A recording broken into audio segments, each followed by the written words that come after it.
বিদ্যুতের 11,000 ভোল্টের হাইটেনশন তারের সঙ্গে এলটি তারের সংস্পর্শে এসে ঘটে গেল বিপত্তি। পুড়ে গেল মিটারের তার, একাধিক বাড়ির ইলেকট্রিক ফ্যান, রেফ্রিজারেটর, লাইট ও মোটর সহ বিভিন্ন বৈদ্যুতিক সামগ্রী। ফোন করার 3 ঘন্টা দেরিতে আসায় মোবাইল ভ্যান সহ বিদ্যুৎ দপ্তরের কর্মীদের ঘিরে বিক্ষোভ দেখালেন স্থানীয়রা। ঘটনাটি ঘটেছে বুধবার সন্ধ্যায় হরিশ্চন্দ্রপুর থানার বনসরিয়া গ্রামে। স্থানীয় সূত্রে জানা গিয়েছে, বনসরিয়া গ্রামের শেষ প্রান্তে রয়েছে প্রায় 15টি বাড়ি। মাঠের ট্রান্সফরমার থেকে তাদের বাড়িতে বিদ্যুৎ পৌঁছেছে। অভিযোগ, দীর্ঘ 7 বছর ধরে বৈদ্যুতিক শর্ট সার্কিটের কারণে তারা সুষ্ঠুভাবে বিদ্যুৎ পরিষেবা পাচ্ছেন না। সামান্য বৃষ্টিতে শর্ট সার্কিট হয়ে বৈদ্যুতিক বিচ্ছিন্ন হয়ে যাচ্ছে। হরিশ্চন্দ্রপুর বিদ্যুৎ দপ্তরকে একাধিকবার জানিয়েও কোনো সমস্যার সমাধান হচ্ছে না। বুধবার বিদ্যুতের 11,000 ভোল্টের হাইটেনশন তারের সঙ্গে এলটি তারের সংস্পর্শে এসে শর্ট সার্কিট হয়ে একটি বাড়ির মিটারের তার ছিঁড়ে যায়। পাশাপাশি 15টি বাড়ির 30টি ফ্যান, 2টি রেফ্রিজারেটর, 4টি মোটর এবং একাধিক লাইট পুড়ে যায়। আহত হয় বছর 10-এর এক শিশু। এই নিয়ে এদিন আতঙ্ক ছড়িয়ে পড়ে এলাকায়। বাড়ি ছেড়ে সকলে রাস্তায় চলে আসেন। তাই তারা এদিন পৃথক ট্রান্সফরমারের দাবিতে বিদ্যুৎ দপ্তরের গাড়ি আটকে রেখে বিক্ষোভ দেখতে থাকেন। এরপর শেষ পর্যন্ত বিদ্যুৎ দপ্তরের আশ্বাসে তারা বিক্ষোভ তুলে নেন। স্থানীয় বাসিন্দা কাজলি খাতুন বলেন, এদিন 11টা নাগাদ আমার দিদির বাড়ির মিটারের তার পুড়ে আঙ্গিনায় পড়ে দুর্ঘটনাটি ঘটে। বাড়ির এক 10 বছরের শিশু বিদ্যুতিক শক লেগে যায়। এখনো পর্যন্ত কোনো কথা বলতে পারছেন না। বাড়ির সবকিছু পুড়ে নষ্ট হয়ে গিয়েছে। আমরা আতঙ্কে আছি। বাড়ি ছেড়ে রাস্তায় আশ্রয় নিয়েছি। পৃথক ট্রান্সফরমার না বসালে এই সমস্যা কোনোদিন সমাধান হবে না। এরপর রঞ্জন দাস নামে আরও এক বাসিন্দা বলেন, 3 মাস থেকে আমরা শান্তিতে রাতে ঘুমোতে পারছি না। মাঝে মধ্যে বিদ্যুৎ ফল্ট হয়ে যাচ্ছে, ফ্যান খুলে বিছানায় পড়ে যাচ্ছে, ঘটছে দুর্ঘটনা। আমরা পৃথক ট্রান্সফরমার দাবি করছি। হরিশ্চন্দ্রপুর বিদ্যুৎ দপ্তরের স্টেশন ম্যানেজার প্রদীপ দাস বলেন, তারের উপর পাখি বসার কারণে এই শর্ট সার্কিট হয়েছে। আমরা দ্রুততার সঙ্গে সমাধান করার চেষ্টা করছি। হলো আজকে বেলা 11টার দিকে একটা তার ছিঁড়ে গেছে। তারটা ছিঁড়ার আগে আমার দিদির বাড়িতে তারটা পড়ে গেছে। তারটা পড়ার মধ্যে আমার দিদির ছেলে ছিল, মেয়ে ছিল, আমার দিদি ছিল, সবাই ঘুমিয়েছিল। তখন রান্না বান্না কিছু হয়নি, ঘুমিয়েছিল তখন। তারপরে কি হলো, যখন কারেন্ট হয়ে গেছে, তারপরে বাচ্চা কাচ্চাকে নিয়ে বাইরে চলে এসেছে। যখন আসতে পারেনি, একটা বাচ্চার 3 ঘন্টা হয়ে গেল, এখনো মুখ থেকে বলি আওয়াজ আসছে না, এখনো বকা হয়ে আছে। সকাল থেকে বাচ্চা কাচ্চা কিছু খায়নি। আমরা জবাব চাচ্ছি সরকারের কাছ থেকে। ছোট ছোট বাচ্চারা খাওয়া দাওয়া কিছু করেনি। সবার বাড়ি গরিব মানুষ আছে, এত টাকা কোথায় পাবো?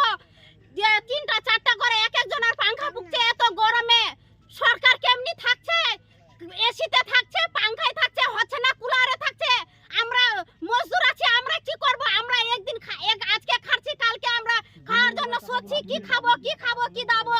আর কিন্তু সরকার সোচ্ছে না, পাবলিকের ভালো করছে না। ভোট লওয়ার সময় সবাই বলছে কি ভোট দিবা, আমরা এই কাজ করব, ওই কাজ করব, করছে কিছু কাজ নাই। ভোট লওয়ার সময় সবাই নিম্বর প্রধান যত কিছু আছে সবাই করছে, কিন্তু পাবলিকের দয়া কেউ বুঝছে না।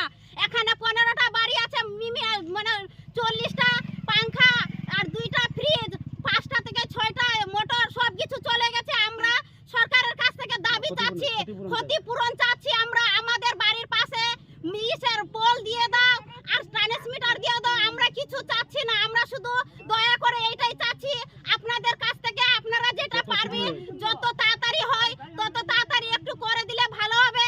কেন এত গরমে থাকা যাচ্ছে না। সড়কের মধ্যে মশারি টাঙে তারপর থাকছি আমরা।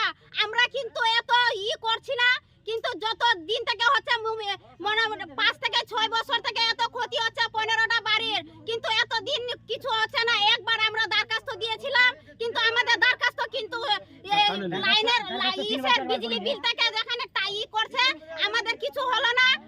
নাম্বার প্রধানকে বলা হচ্ছে, ওরা কিছু করছে না। আমরা পাবলিকে আমরা কি করব? আমাদের হাতে কি আছে? যারা ভোট নেওয়ার সময় করছে ওদের তো কিছু দায়িত্ব নাই। তো আমাদের পাবলিক আমরা কি করব? ভুকিয়ে থাকবো? এত গরমে বিজলি থাকছে না তো কি করব আমরা? আপনার নাম? আমার নাম কাজলি খাতুন, বাড়ি ভবানীপুর। দেখাচ্ছি দাদা, আমরা বাড়িতে সুখ মতন থাকতে পারছি না। আমরা পাংখা চালু করলে আমাদের পাংখা পুরে মানুষের গায়ে পড়ে যাচ্ছে। কেন এটা হচ্ছে? কেন হচ্ছে? আমাদের বিদ্যুৎ দেওয়া আছে কিনা ইলেকট্রিক, আমাদের ইলেকট্রিকের জন্য আমাদের বাড়িতে 15টা বাড়ি আমরা ঘুম আমাদের 1.5 মাস থেকে 6 মাস থেকে আমাদের ঘুম হারিয়ে গেছে। আমরা বিদ্যুৎ কোম্পানিতে কল করছি, 3 ঘন্টা এটা ইলেকট্রিক তার ছিঁড়ে গেছে।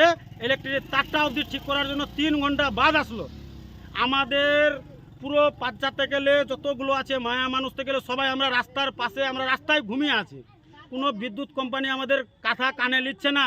কোনো এখানে আমাদের মেম্বার নাই ওই রকম যে আমাদের কানে নিচ্ছে। আমরা দূরের মেম্বার আছে, মেম্বারকে বলতে যাচ্ছি আজকে হবে কালকে হবে। হ্যাঁ ঠিক আছে হয়ে যাবে, আজকে কি হলো? আজকে কি আজকের হলো? ঘটনা হলো যে আমরা একটু মোটামুটি মিনিমাম 11:30-11টার মধ্যে ফট করে দুবার আওয়াজ উঠলো। আওয়াজ উঠার পর আমরা বাড়ি ছেড়ে আমরা রাস্তায় চলে আসলাম। রাস্তায় আসার পরে দেখছি কি যে একজনের বাড়িতে আমাদের, ওর নাম হলো কাজলি দিদি, হ্যাঁ, ওর বাড়িতে তার ছিঁড়ে পড়ে আছে। ওর বাচ্চা ছিল ঘুমায়, ওর বাচ্চা যখন ঘুমাইছিল তখন তার ছিঁড়া পড়ে গেছে। ও বাচ্চাকে যান বাঁচাতে যাবে না, নিজের যান বাঁচাবে, ও কোনো হোশ রাখেনি। ও কোনো হোশ বলতে রাখেনি, যান ঝুঁকি করে কোনে নিজের বাচ্চাকে তুলে নিয়ে আসে রাস্তার পাশে। হ্যাঁ, ছেলেকে এমনভাবে চোট লেগেছে, ছেলের মুখ থেকে 2-3 ঘন্টা ধরে কথা নাই মুখ থেকে। বলছি এই কারেন্টের কারণে আপনার কি কি ক্ষতি হলো আপনাদের? আমাদের ক্ষতি হলো মিনিমাম 30 থেকে 40টা পাংখা পুড়ে গেছে, 5টা মোটর পুড়ে গেছে, ফ্রিজ পুড়ে গেছে 2টা। হ্যাঁ, মানুষ বোল্টল, ইলেকট্রিক বোল্টল সব কিছু ইলেকট্রিক তারে আমাদের আগুন ধরে নিচ্ছে বাড়িতে। প্রায় কত লক্ষ টাকা ক্ষয়ক্ষতি হবে সবার মিলিয়ে? মিনিমাম ধরে রাখো যে মিনিমাম মোটামুটি ধরে না 1 লক্ষ রকম ক্ষতি হয়ে গেছে 6 মাস থেকে। আজকে এই ইলেকট্রিক দপ্তরে গাড়ি এসছে? গাড়ি এসেছে, আমরা গাড়িকে যেতে দিইনি। আমরা এটুক করে রেখেছিলাম যে বড় স্যার আসবে, আমাদের কন্ডিশনটা দেখবে, তারপরে আমরা ইলেকট্রিক গাড়ির লাইনটাকে আমরা ছড়বো। হ্যাঁ, তো তার মধ্যে ইলেকট্রিকওয়ালারা নিজের মনে পোলের কাছে চলে গেছে।